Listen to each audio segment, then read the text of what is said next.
मैंने सोचा अकेले में दूंगी अपनी मुबारकबादी, इसलिए यहाँ छुप कर आपका इंतजार कर रही थी। प्लीज।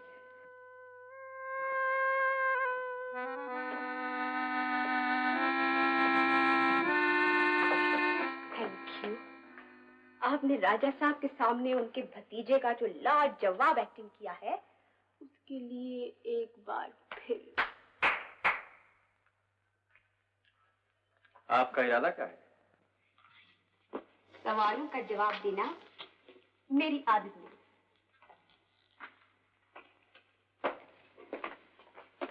लेकिन आप अपनी तसल्ली के लिए इतना जान ले कि मैं आपकी दोस्त हूँ।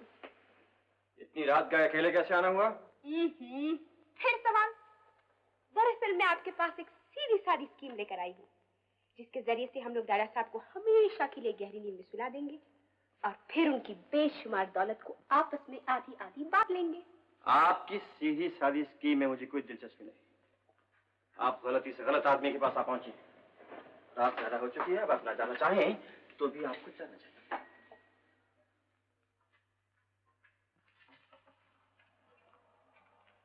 और ये रहा आपका scarf.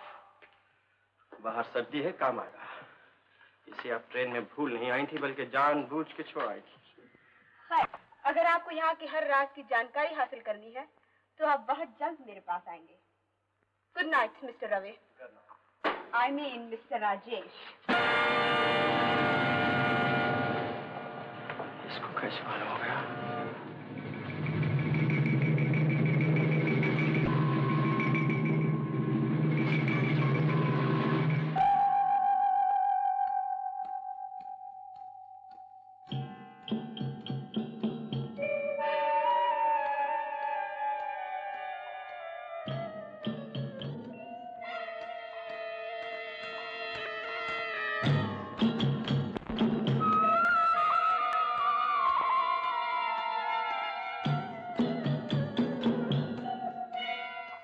I mean, Mr. Rajesh.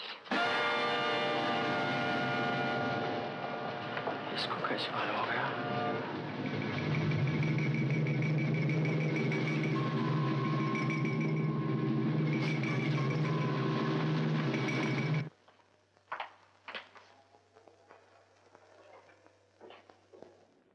आपकी खूबसूरत आंखों में समा सकता हूँ क्या अंदर आ सकता हूँ?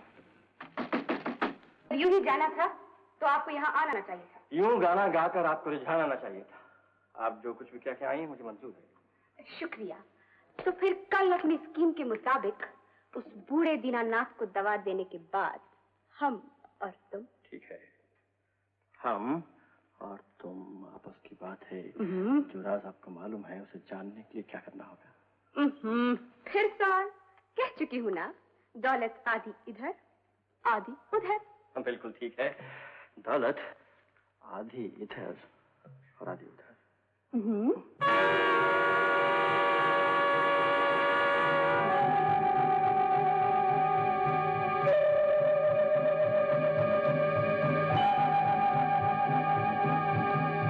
राजा साहब आपकी दवा। अरे लाओ भी मरते दम तक ये भी झंझट लगी है। अंकल जरा अखबार देखें। ये क्या राजा साहब, आपने तो दवा ही गिरा दी। चलो अच्छा हुआ।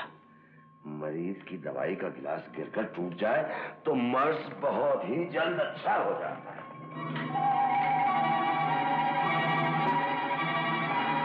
ऐसा क्यों किया आपने? सवालों का जवाब देना मेरी आदत नहीं।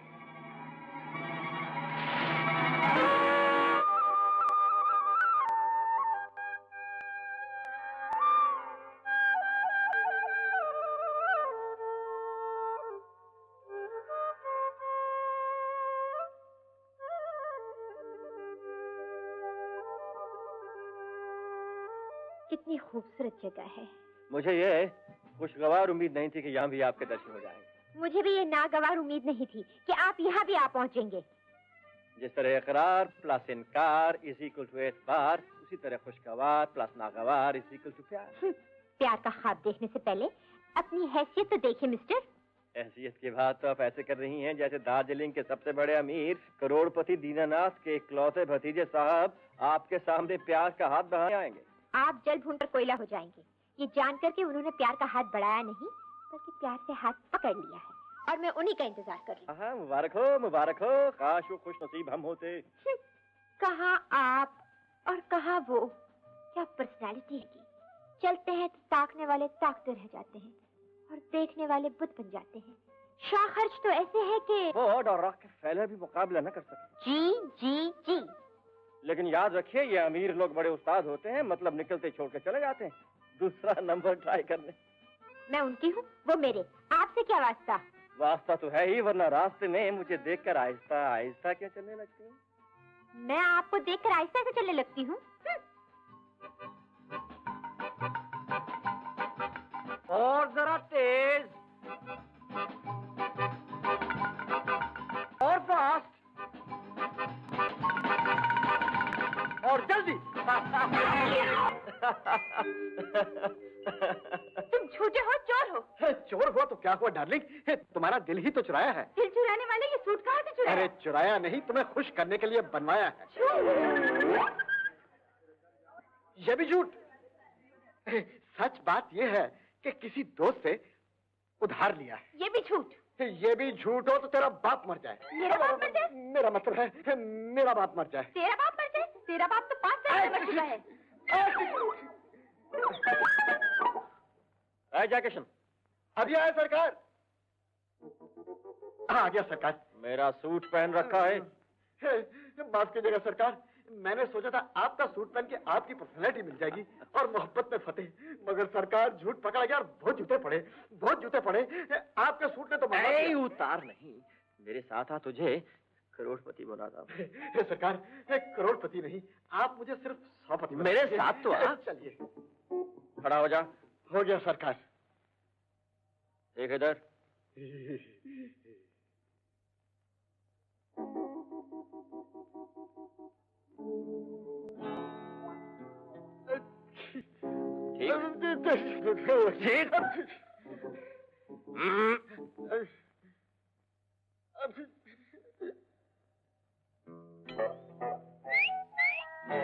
हेलो स्वीटी।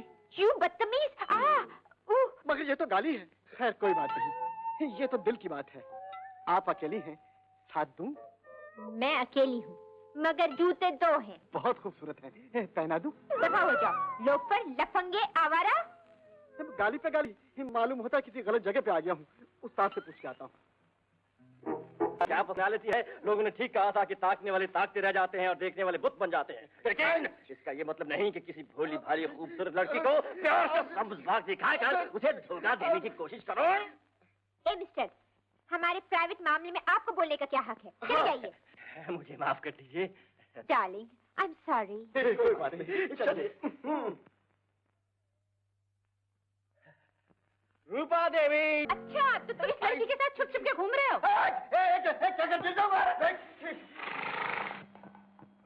तुम कहाँ जा रहे हो?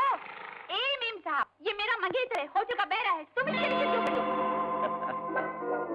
अपना रास्ता नापो।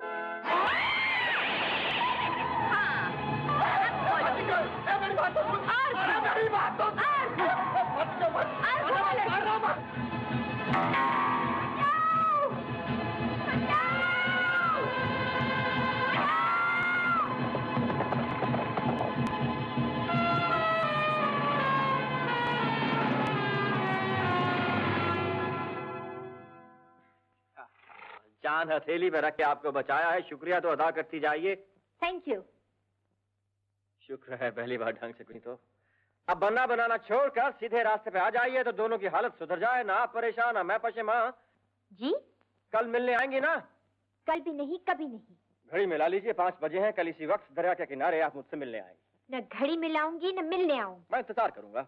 आप इंतजार करते रहिए। कच्चे धागे से बंधी आएंगी सरकार मेरी। तुम्हें तो घर का जरा भी ख्याल नहीं। भाई साहब की 3 चिट्ठियां आ चुकी, एक का भी जवाब दिया? शुरू नहीं तो क्या खत्म। जहाँ जाती हूँ वहाँ बस एक ही चर्चा है। रूपा हर वक्त उस लड़के के साथ घूमती फिरती है, लोग बदनाम कर रहे हैं और तुम्हें जरा भी परवाह नहीं। सुन रहे हो? ओह, और कानों में ये डांट लगा ली है। क्या करूं महारानी? समझ में नहीं आता किससे कहूँ क्या कहूँ।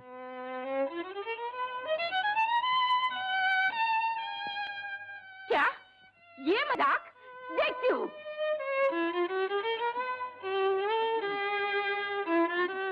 तुम मुझे इस तरह चुप नहीं करा सकते।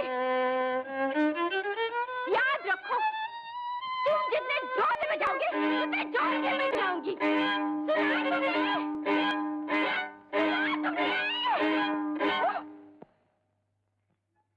तुम चुप हो गए, ये भी चुप हो गए। थक गई महाराज? I am very sorry. तुम्हारी ही शय पर रूपा के पर निकले हैं। पढ़ लिख कर ये जरूरी नहीं कि आजाद होकर लड़का लड़की खुद एक दूसरे को पसंद करे। अरे आजकल के जमाने में इससे फायदा है, माँ बाप का दहेज बच जाता है। भाड़ में जाए ऐसा दहेज और आजकल का जमाना। फिर शुरू। रूपा, क्या है माँ? माँ की बच्ची बड़ी आजाद हो गई है। तुझे माँ बाप की इज्जत का जरा भी ख्याल है? हाँ, तुझे माँ बाप की इज्जत का जरा भी ख्याल है? और क्या कह दूं? अपनी लाडली बेटी से कह दो, आइंदा कभी उससे मिलने की कोशिश की तो ताले में बंद कर दूंगी। ठीक है, आइंदा कभी उससे मिलने की कोशिश की तो तेरी माँ तुझे ताले में बंद कर देगी और मैं ताला खोल दूंगा। ओह डैडी, ये कानाफूसी क्या चल रही है? कानाफूसी? जो तुमने कहा वो कह दिया, और क्या कहूँ? अकेले घर से निकलना बंद। अकेले घर से निकलना बंद, तेरी माँ कहती है, मैं नहीं। फिर वही। I am sorry. कान खोल के सुनो, आज से इस घर में कर्फ्यू ऑर्डर, तुम्हारा बाहर जाना बंद। तो मेरे पास आके बैठो, पेंटिंग सीखो, वायलिन सीखो और लोरी गा के माँ को सुनाओ। जी? और जब वो सो जाए तो तुम खिसक जाओ। Oh, Daddy, you are great. Thank you.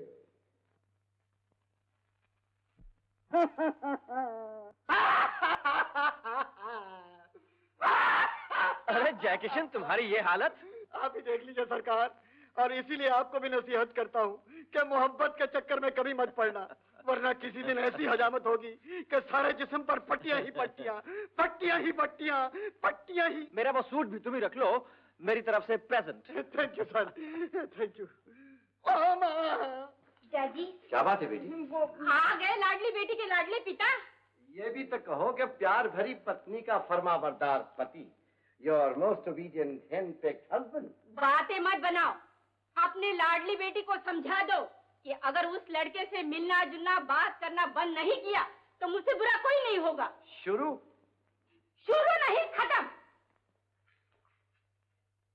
शुरू नहीं खत्म। खत्म नहीं शुरू। इधर आओ। वो कोई मामूली लड़का नहीं है, करोड़पति दीनानाथ का इकलौता भतीजा है। 18 साल के बाद वापस लौटा है। बैठो नीचे। और अब इस दिमाग का दौर सुनो, मैंने उसके साथ इसकी शादी की बात चला दी है। सर?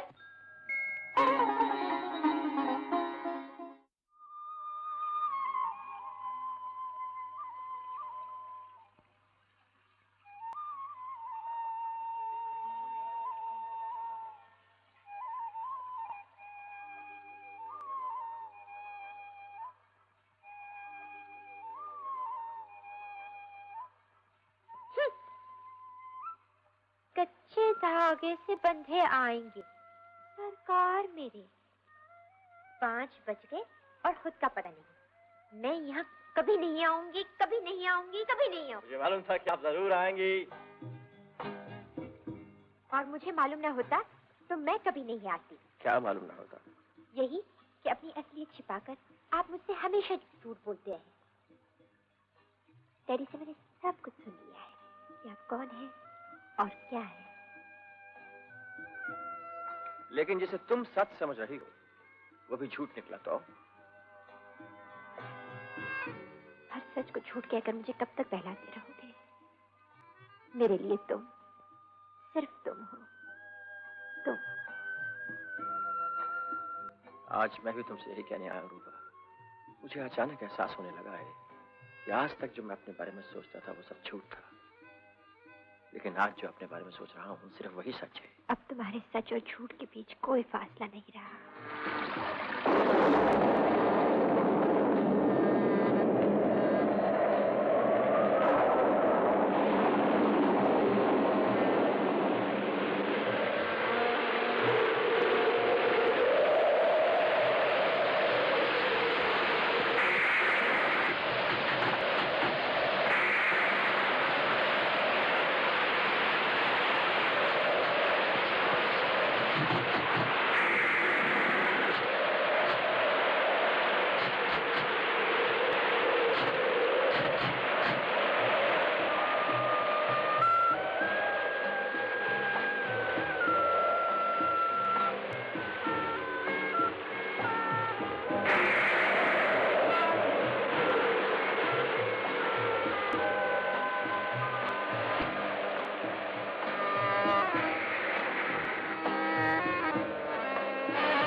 लेकिन अब क्या होगा? ऐसा कुछ नहीं होगा जो ना होना चाहिए। रातें ही बितानी पड़ेगी। वो कंबल पड़ा है।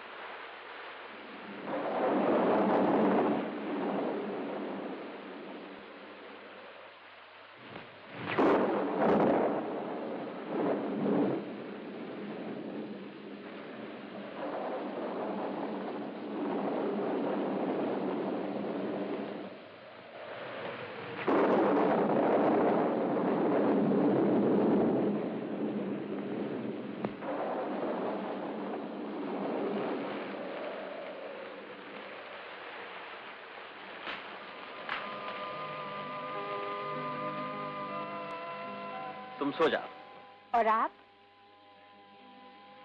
मैं जागता रहूंगा और देखता रहूंगा कि तुम सोई कि नहीं। और अगर मैं कहूँ कि आप सो जाइए, मैं जागती रहूंगी और देखती रहूंगी कि आप सोए या नहीं। यानी हम दोनों नहीं सोएंगे?